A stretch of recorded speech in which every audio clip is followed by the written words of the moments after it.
Hey guys, Andy here from Mediocre Hobbies, coming at you with some awesome Age of Sigmar content. I've of course been making videos for the Flesh Eater Quartz now for a couple of weeks. I was starting with this box set here. I got a Morbeg Knight and I got the new Tower guys done up for you guys in a video. I haven't done the basic infantry in this box set just yet. That might happen in the near future. I of course have also been very kindly sent the new Ushoran Mortarch of Delusions miniature from Games Workshop to add to my collection and to make a video for you guys. This is definitely one of those miniatures where I think that's where my channel comes into its own, and why I think the content that I produce is, it has its place, it's important. I have seen a bunch of content made around Ushoran already. It's already out there in the wild by a bunch of other fabulous creators that have made stunning works of art. But that's what they've made. They've made stunning works of art. I find their content to be almost off-putting. It is beautiful to look at what they have created, but it doesn't make me feel like I can go out and achieve what they have done, which then might in turn scare me off purchasing the miniature or adding it to my collection.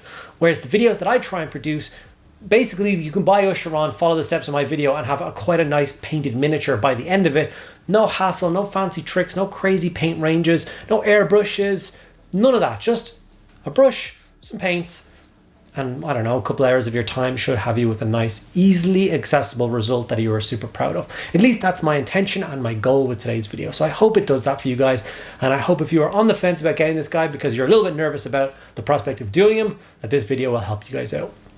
Before I get into the video, I just want to say a huge thank you to my patrons. Without you guys, I could not continue doing what I am doing. I know I do this at the start of every video, but it is super important to me, and I do want to make sure that I thank them every single time. If you're interested in getting involved with it, there are links in the description below, access to a private Discord server, and an extra video every single week are just some of the awesome benefits for becoming a member. You also help keep the channel alive, so, whatever suits you. Okay, without further ado, let's get in and start painting a Mortarch of Delusion. Okay, so this is him, Ushoran, the Mortarch of Delusions, the overall boss of the Flesh Eater Quartz, and the new kind of big bad introduced into Age of Sigmar. The only sub-assembly I did was leaving him off his base. Obviously, I thought getting in behind this base when he was on top of it was going to be a nightmare, and I wanted to try and avoid that nightmare at all costs.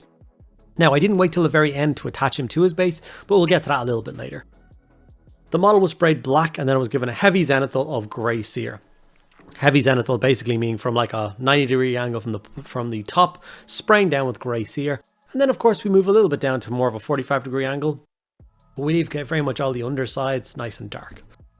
From here we're going to use the same set of paints that we use for all the rest of my Flesh Eater Quartz videos so that he matches in with my army. So Dark Gold Flesh is the first paint that I will use, and I'm applying this to all the fleshy parts of the miniature. Now, most of the fleshy parts are actually underneath his big cowled and hunched posture. So you want to get in and under, make sure you get his chest and inside his legs and all those kind of bits and pieces with the Dark Gold Flesh. It's only really his face, neck and his arms, which are kind of protruding outwards, that you need to make sure you get a nice full coat on those. Then another part as well is throughout his giant big kind of fur cape abomination thing that goes up and over his shoulders, there's actually a lot of skin protruding through that as well as part of that. So I got in with the Dark Gold Flesh and get those in as well. There's a bunch of like stitched in faces and decapitated heads and all those other horrible bits which are associated with the Flesh Eater Quartz get applied to that bit. So make sure you take your time. I know I said it's a lot. You're going to play Where's Wally a little bit to try and find all those bits and pieces and try and get them done with a coat of the Dark Gold Flesh. It doesn't really matter if you hit parts of the fur that aren't supposed to be flesh, because we are going to be hitting the fur with a much darker color afterwards. So it's okay to overshoot it with the Dark Gold Flesh because the next color will cover that up, no problem. So this is him with all of the skin parts applied. You can see how much of his cape actually is skin. So keep that in mind when you're doing your own, guys. From here, we're going to start with our first stage of highlights. And for that, we are going to go for a Rackart Flesh dry brush, and basically dry brush all of the skin with that. There is actually two stages to the highlight on the skin. Both of them are going to be a quick dry brush, which is really nice. It means we can get that process out of the way really fast and really efficiently. But we want to get some color on the fur as well, because the second highlight for the skin can be used to highlight all the fur as well, which is once again going to speed up that whole process and get it done. Now, I understand people have commented before the concept that like, I didn't buy a €100 plus miniature to speed paint it. And I understand that. And if that's not for you, that's fine. Then maybe this video isn't for you. To me, it's not really about the speed painting aspect of it. It's about the being able to achieve a nice result and get a nice model painted, but in an appropriate amount of time with an appropriate amount of skills, if that makes sense. So after the first dry brush, we're then going to move over to Wildwood. And this is the colors I'm going to use for all of the fur, plus all of his nails and claws, plus the bones protruding from his arms, and all those other bits and pieces that are kind of like that.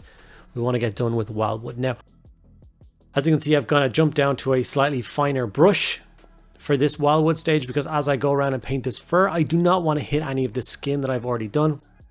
That will stain it quite badly, and I don't particularly want those two colors blending together just yet. It's not with this color anyway. So as you can see, I'm taking my time painting around all those faces and all around that kind of flayed skin that he has on his cape. It's not really a cape because he has a cape flowing down underneath him, so it's like shoulder furs, his furs. Does shoulder furs have a name? Very much like the Starks of Game of Thrones. They always had big furs up over their shoulder, but it wasn't part of their cape. I don't know what that's called. If anybody knows, let me know. But yeah, this did take a little bit of time because I was so careful. So I'd say, 5-10 minutes maybe even to go around and get all the fur blocked in with Wildwood.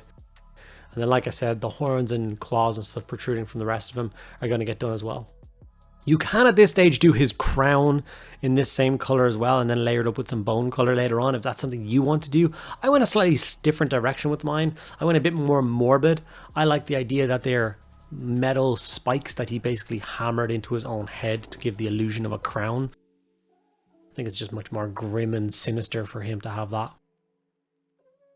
Very off-putting for anyone who's trying to fight him or has entered into his court for discussions and has this monstrosity at the end, acting as regal as he thinks he is. And once you have that all applied, it should look something like this. And already with only kind of 2 paints really applied to the miniature, it's already starting to look real sinister and gross and awesome, and I'm getting happy about it already. Pallid Witch Flesh is that final layer of highlight that I chose for the skin. And like I said, the reason I didn't do it before is because I think a light dry brush of Pallid Witch Flesh across the fur is going to catch that really nicely as well. Make sure that the fur kind of pops. Add that kind of mangy look to it, like, maybe it was brighter fur, but it's so encrusted with dirt and grime and old blood that it's mostly brown. And I think that really helps, and it basically blends the furs and the skins together and creates a really nice effect, I think. And it's really quick and an efficient way to get the fur to a stage that I think looks really cool. Otherwise, you would have to go in and highlight each individual strand of fur, which would take you hours. So that's not something we want to do. Designed for dry brushing, so make sure you dry brush it. And obviously going around and picking out the skin areas, but this being the final highlight, you very much want the bits that are pointing upwards towards the light in the sky. And anything that's dark and under his kind of hunched in form, you don't need to hit with that dry brush. You want that to be darker. Now, one of the secret weapons of this paint scheme is the Carrionburg Crimson Shade. And this is used for all of the kind of sore and stressed out parts of skin. So like, across knuckles that he's stretched, or in any of the creases or along veins, or, around bits where, the spikes have protruded through his skin, especially like around his head, all those hammered in spikes. You can imagine that skin is quite sore. And it's not healing very well, if you know what I mean. So you want that to look kind of bruised and off color and stuff like that. You can paint it in and around all of his mouth. He's got those cracked lips and, painting the inside of the mouth. And that nice pink is going to be a great way to do it for later on. And of course, carry this whole process through all of the skin. All the decapitated heads, fill in their eyes and their mouth with it. And then, just add some bruising and tension across basically all the model. It adds a nice kind of pop of color to an otherwise quite dark and grim miniature. He has a lot of skin and a lot of fur. And I really do think that pink helps it to pop. Or that crimson, if you will, helps it to pop. So I'm going to continue on slapping on the rest of the base coats for this miniature. It's now time for another quite large blocked in area. So that's where we're going to grab the Blood Angel's Red contrast and paint his entire cape in Blood Angel's Red. Having Blood Angel's Red contrast as a choice for his cape is quite good for my army as well, as my army has got a lot of dragons and stuff in it. All my dragons' wings, all my Vargulfs, Vargeists, Terrorgeists, zombie dragons, they all have big luminous red wings. So this will help tie him into the aesthetic that is already existing across the rest of my force, the rest of my army. I was quite glad of that. As you can see, I'm using, people always ask me how I get quite a smooth coat of red across things like this, or how I get a smooth coats of contrast. And if you look at that little clip I did before, it's all about adding quite a lot of contrast to the piece and then dragging that like a large pool of contrast around. If you've a thin amount of contrast on your brush, as you're applying it, it's kind of drying a little bit, and then you're tearing it and you're kind of distressing the paint, and it just doesn't work out very well. Balthasar Gold was introduced as the kind of darker of the metallics. This guy's meant to have a lot of kind of old brass and stuff on him. I didn't want to go to gold, and I didn't want to do this. Balthasar Gold is a great base coat for these colors. It's not too dark, it's not too bright, it's got great coverage, and once you shade it and add a bit of layering to it, it looks fantastic. I'm also going to be doing a bit of verdigris to the rest of this armor at the very end of this video. Nihilic Oxide is a paint that I have used quite a bit before, but I don't believe it's anything I've actually showed on the channel before. So if you don't know how the Nihilic Oxide works, that oxidizing paint, stick around to the end and watch that bit. It's a very interesting paint. It's one that's worthwhile having in your collection, even if you don't use it an awful lot. It's a nice one just to have kind of when you need it. And that's what those like great technical paints are for. So obviously base coating in the rest of this gold areas. Obviously he's just got this big gnarly mace, which looks quite plain if you do it all in one color. So that's why we're going to work through those couple of extra stages, highlights. And then like I said, that oxide will make all the difference. So going in and breaking up the mace a little bit. So there's lots of like iron bandings around it. So we're going to hit that with the lead belcher. Obviously we've done all the chainmail in that. And like I said, I chose to do the horns protruding from the top of his head as just basically iron bars and stuff that have been hammered into spikes and shoved in to give him the illusion of wearing a glorious crown.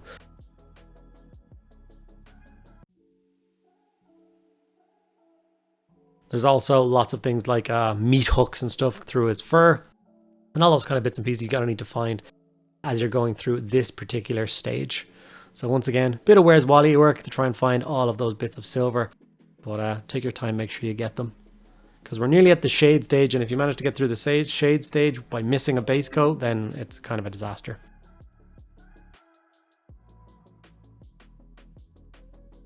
So I'm quite pleased with how he's looking so far.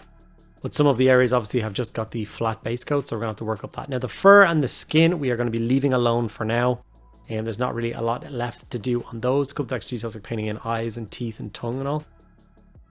But all the metallics and the red and stuff that we added to this miniature so far are quite a bit flat, so we're going to have to shade those down and then work up. And Agrak's Earthshade was of course the shade of choice that I used for this. It's going to darken down all those metallics and give it that kind of ancient look. Remembering that this guy could be thousands and thousands of years old, if not more. Armor and equipment is going to be that same age. So it's going to be festooned with kind of ancient rust and dirt and grime. There's nothing pristine about him whatsoever. So a nice brown wash cell in all the recesses will definitely sell that aesthetic a little bit more. Right, while that shade is drying, it's time to get to work on this base. And this is why I left this base separate, because it is quite a detailed thing. So the first thing we're going to do is make sure the camera focuses and grab Basilicanum Grey Contrast and apply this to all the rocks, flagstones and stuff that are on his base.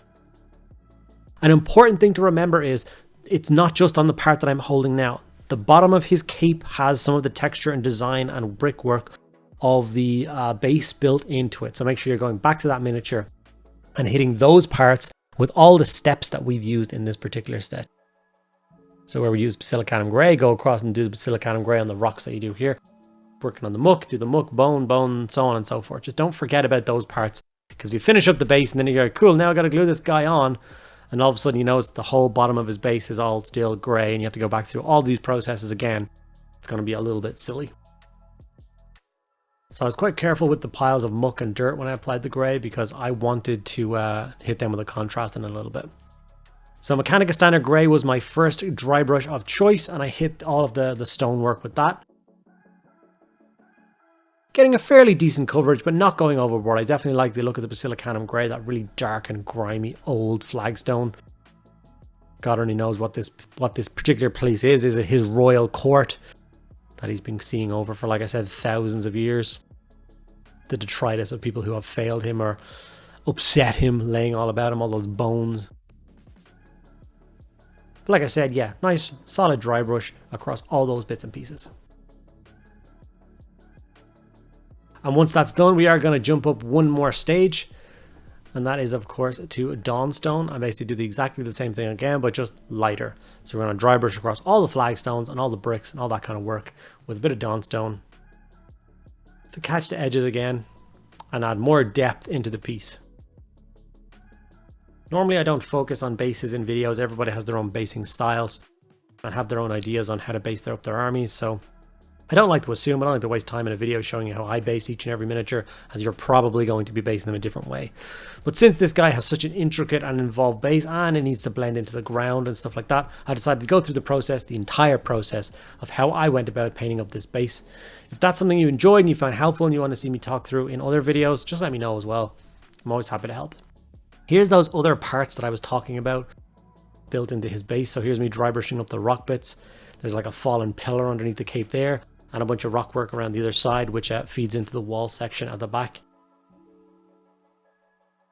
Once that's done, I'm going to grab some skeleton horde and of course hit all the bones and skeletons and all those other bits and pieces that are lying around on this base, and a few on the bottom of his cape as well, so make sure you get those. Now I'm not going to spend a huge amount of time doing anything else really with this stage. The skeleton horde does a really good job of giving me old weathered bone, and if there wasn't a Mortarch standing on top of him, that is going to steal all your attention away. If I thought that someone for a second was going to pick up my Mortarch and pay attention to the bones on the base, then perhaps I would have gone in with Ushoran bone or something like that and did a layer job. I don't think it's needed at all. I think the result that I got from the bones is perfect, and I was happy enough to leave it at that stage. Old weathered bone, I think it looks great. From here, we're going to grab some wildwood back into a nice dark brown, and we're going to paint up all the kind of piles of earth and dust and crap that has piled up around the rest of the base, in and amongst all the skeletons and down the side. I'm also going to use this to break up some of the flagstones as well, so I'm going to paint it into some of the cracks and the recesses, just to once again help with a bit of contrast across the base. It's always good to find multiple uses for whatever paint is currently on your brush. If you can do that, it will save a hell of a lot of time later on, and will give you really nice results. If you look at the back of the base there, you can see those kind of steeply step bits going down with a bunch of steel grey serum. I'm going to paint all those in with the brown as well. And when that step is done, it really does make a huge difference to the whole aesthetic of the base. I love it. And this is the bit I was talking about painting it into some of the flagstones. There's some little piles of dirt in cracks and crevices. There's no harm in feeding those down the cracks. I know it looks a little odd, but trust me, when you do it across the entire base, it really does make it stand out. And it looks pretty nice. Instead of this solid, block of grey. And of course, like I said, always going back to the bit that's underneath the cape of the Mortarch himself, making sure that stage gets done. This is the interesting thing about the process of me painting this guy. No stage has been slow. If you had a Mortarch yourself at home and you wanted to paint him up over the course of a week or two, if you found 15 minutes a day, you could do one of the stages of this a day. Maybe there's 15 stages. In 15 days you would have a finished Mortarch by putting minimal effort in, which I think is pretty cool. It was at this stage of making this model that I thought it was best if I basically put the miniature onto the base, glued it on, so I could then blend the sculpted part of the base into the flat white part of the base and make sure that I blend that all in together. So that's what I did. I used some super glue, of course, because plastic glue will not dissolve through the paint to create a solid bond, so you're gonna have to move over to super glue for times like that. I grabbed my dark earth texture paste from AK, which is my favorite texture paste. I've leaned on this crutch for texture paste for quite a while now. And texture paste is just so good. Basically, I get to fill in all around this base, and then even further than that, I get to build up more layers of kind of dirt and debris going up the steps around flat areas or anywhere else that I think it needs just a little bit more texture to help the base blend into the base a little bit better. So this is where I got to with a solid coat of the dark earth from AK. And now it's time for a couple of quick dry brushes. So the first one I'm going to use is Riser Rust. Everyone always finds it bizarre that I use Riser Rust to dry brush as part of my basing scheme, but it just adds a little bit of warmth. It gives that kind of irony earth look, which I just love. I started doing it with my Krieg to give that, rusted metal in mud turns it kind of orangey, and then you World War One is, there's so much leftover equipment and stuff that's the feeling you got when they were always trudging through the mud. And I enjoyed it so much that I've just carried it through to any kind of muddy base that I do. So I'm going to follow that process around, make sure I get all of it on all of the brown parts that I have applied the AK stuff with. And you can go a little bit overboard and hit some of the stonework and some of his cape and stuff with that as well. Once again, another little thing just to help blend it all together and work towards the final result that the model looks like it belongs on that base. After that, we are adding a tiny bit of Screamer's skull, and this is a very light dry brush across the base again. This will knock down the orange just a little bit. So if you accidentally went overboard with any of the orange, this will knock it back again. You can see that I hit a couple of the skeleton or skull parts with this as well. Any bits that are kind of in the forefront that people are going to pay attention to, I'm going to hit with that. But any of the other piles in the back of the miniature, I'm not going to bother. After that, it's just a quick coat of Chaos Black. It's actually 2 quick coats of Chaos Black around the rim to get a nice solid coat. And that basically finishes off the base. That means we can continue on to do a couple more layers on Ushoran himself and get him finished off.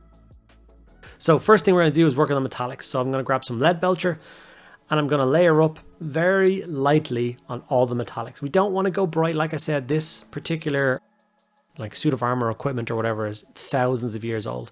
So as you can see, I'm just adding a couple of touch highlights and a few scratchy areas across the armor to give the indication that it is being used. This guy does fight in conflict quite a bit. Or else he just aggressively bulges his way through doorways and stuff and gets his shoulders caught and scratches it. But yeah, a couple of touch highlights on those bits. Obviously a couple of light dry brushes on all of the chainmail.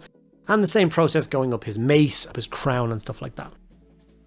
He's obviously wearing a lot of jewelry as well, so make sure you don't forget those bits as well. Xandri dust was then brought in, and this was just the first coat on his teeth. You thought I forgot about his teeth, didn't you? Well, I didn't. Obviously, he's got some very sharp gnashers, and we're just going to use a bit of Xandri dust as the kind of base coat for this, almost. And then we're just going to go in with a bit of a bone paint, the Sharply Bone or Screaming Skull, whatever you have to hand. And then from about halfway down the tooth until the tip of the tooth, you're going to use that second paint for and do a really light highlight on that. Like I said, I know the faces should be a real primal focus point of this miniature, but I think there's just so much going on in the center mass of it that it almost gets forgotten about, which is kind of strange. I definitely think the furs and his cape kind of steal the attention away more. Maybe I'm wrong. Just how I felt. Flesh Tear's red contrast was then brought in just for a few different things. He has this big blood gemstone in the center of his head. What that is, I do not know. Is that a gift from Nagash? Is it how Nagash keeps tabs on him? Is it what's actually making him crazy? I have no idea. Also a gemstone in one of his rings, which I did with that red color as well. A bit of Averland Sunset for some touches of yellow on the eyes of this guy. He does seem to have beady little yellow eyes. So yeah, one coat did the job. And then I jumped over to Corn Red and highlighted up the cape. Now, kind of talked about this in my Warriors of Chaos video that I did the other day. The idea that I didn't want to build up through Mephiston Red into Evil Sun Scarlet like I normally do with red capes, as this guy is hundreds if not thousands of years old, and he's I thought when you go that bright with the red, it makes him look heroic, and I don't want him to look heroic. So I'm actually going to do a single highlight with Corn Red across all of the cloth on this guy, just so I don't leave it as this kind of horribly just washed stage, which I really don't like. There's obviously so many folds and creases and crevices in this that we are going to leave nice and dark and shaded, and in all the other areas with the flatness, nice raised areas with some of that Corn Red. I will take my time on this. This is obviously another one of those kind of key parts. It's going to look awesome. It's also the part when you have to look at the most when you're playing with him. He's usually going to be standing facing away from you, charging at the battlefield, so make the cape look nice. You're doing it for you. Now this is what I was talking about when I grabbed the technical paint Nihilic Oxide. And how you apply this is you're trying to find areas where water collects. That's where oxidization happens. So I'm going to go, if this guy has got lots of rain, it's going to settle in all the recesses and cracks of his armor. Condensation or anything like that. So that's where we're going to paint in the Nihilic Oxide. We're also going to have it kind of as if the water drops have dripped down some of the flatter areas of the panel. And then once again creating that oxidizing look. So if you see here, I'm going to jump up to a flatter area. As soon as I can get enough on my brush. I'm going to paint it into this area. A little bit heavier than before. And then we are just going to pull it down and give that nice gnarly oxidized thing. And this gives me the finished result of my Ushoran Mortarch of Delusions. I really like the final result. I think he's beastly. He's going to be pride of place in the center of my giant Flesh Eater Quartz army, and I'm just really happy with him. Happy to have him complete. I think I've painted every Mortarch now at some stage or another, so that's pretty cool. After that, I'm then going to, of course, show you guys some high resolution images of what he might actually look like on the table. So he's dark and brooding and grim. Like, imagine his doors to his council opening up at the end. You have to walk down this horrible thing with loads of disgusting Flesh Eater Courts flanking on either side, thinking that it's a beautiful royal court, and then this guy is standing at the end, framed by like a moonlight and bad energy, and just, oh, it's so cool. I love him. So hopefully you guys enjoyed this, and I hope you guys have learned a little something about how to paint this beast. Okay guys, and there we have it. Ushoran is now complete and ready to be added to my army. I hope my video did what I set out for it to do, and you are comfortable in picking up this miniature yourself and getting it painted to a nice standard and playing some games. If that's what it did achieve, please let me know in the comments below. It really does mean the world to me if knowing that the videos are being used and you guys are finding it helpful. Make sure you give the video a like. Make sure you subscribe to the channel, as we are currently doing a Titan giveaway. That's right, by the end of 2024, I want to give away a Titan. Depending on how many subscribers I get to, depends on what size of Titan. The ultimate goal being 100,000 subscribers equals a Warlord Titan. I want to give away a Warlord Titan at the end of 2024. If you want to be in a chance of winning that, just be subscribed. Okay guys, thank you so much for sticking around to the end of the video. I'll see you in the next one.